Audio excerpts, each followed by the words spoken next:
My husband is not my husband. I have been with my husband for 30 years. We fell in love in high school. That whole cliche. We live in a small town in Illinois. No kids, but 3 cats. For the past week or so, he has been acting strange, and at first, I was really worried. I thought he didn't love me anymore. It started with him not talking to me as much. Usually he tells me everything. We are best friends. I thought maybe he just wasn't feeling well, that work was stressing him out. Then he was saying things that weren't right, saying his boss, Jess at work, was getting married, but his boss name is Kevin and he's an old guy, about 85, and widowed. But maybe Kevin retired and this Jess took over and he forgot to tell me. It was just overall giving me a bad feeling, and I couldn't really explain it. Until today, I'm writing this as an example, to tell people that what the government is saying is true. I never trusted the government,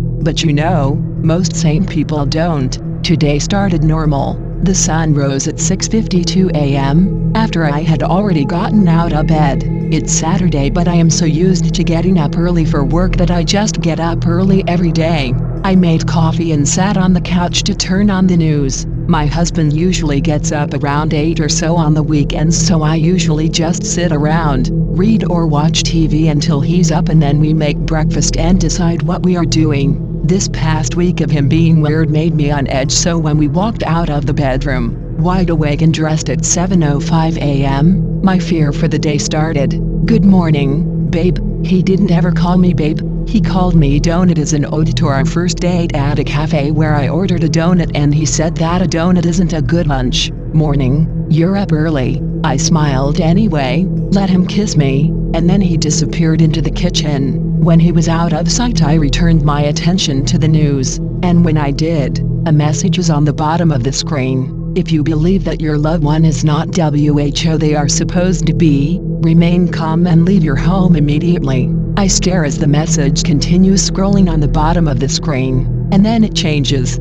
You are not crazy. They are not your loved one. You are in danger. I blinked a few times. The second Jacob walked into the living room, the message stopped scrolling. I am going to shower and then we can go out for breakfast, he says. He showers exclusively at night, and we never go out for breakfast anymore. Okay, hun, I smile, cupping my mug in my hands. When he turns the corner, my eyes snap back to the screen. Leave your home immediately and find the officer at the end of the street. We know WHO they are. This has to be some kind of practical joke. Is it April 1st? The government will remove the machine in place of your loved one. We are working on finding your family. What the fuck?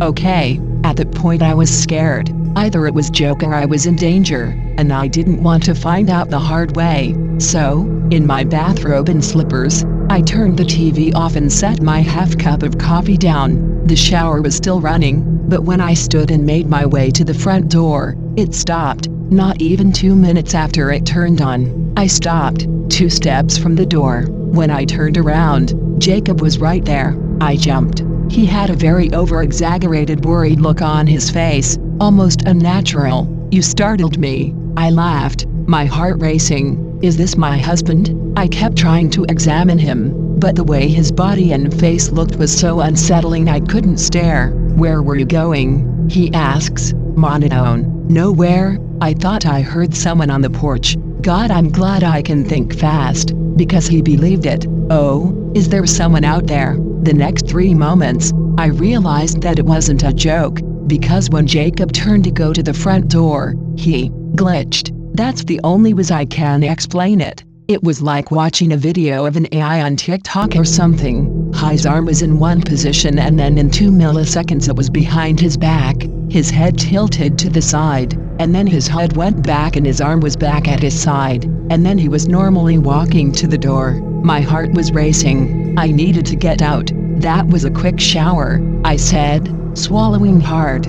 Yet I was sweating last night. Wanted to rinse off. That's a lie. He is a cold sleeper and last night it was freezing in the bedroom. I still don't know how I got out. After all the small talk I think the thing realized that I knew and I think it tried to kill me. All I know is I didn't drink the smoothie and I got out. Now I am sitting with hundreds or thousands of other people in our town's mall. Everyone is quiet. Everyone had a traumatizing experience. All they have told us so far is it was a failed experiment the government was working on that gained its own intelligence and has been multiplying, replacing our loved ones. It's not just our town, it's the whole country. If you are reading this and you think your loved one is not actually your spouse, kid, or friend, leave immediately. Find the officer. Get to safety. This is not a joke. They told us that the death count in just this first week is over 1 million. These things are unbelievably smart. Please, listen. Get out. Get out right now.